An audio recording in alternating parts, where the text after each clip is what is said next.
মাছ, কাতলা মাছ, রুই মাছ, কাতলা মাছ, রুই মাছ। আরে এই মহিলা এত জোরে জোরে চিৎকার করছে কেন? আসছে না তো কেউ। তোর মতো আসবে মুখ বুঝে বুঝতে পারে একদম ছেঁচড়া মই ছেলে কোথাকার। ও দিদি মাছ নিয়ে যান, মাছ নিয়ে যান। ও দাদা বাবু শুনুন শুনুন। আরে দেখে যান ফালতু লোক। ও দিদি অন্য মাছ নেবেন? রুই আছে রুই দিন।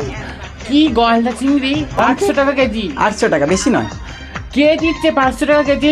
এই মালুতি বরফে তো পচা মাছগুলো খায়। জান জান ভেটকি কাতলা পেট পাম্প দেখ কেমন বসেছে।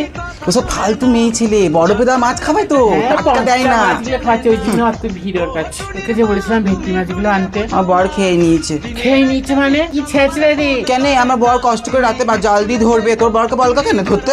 ও দাদা বাবু শুনুন। কি নিবেন?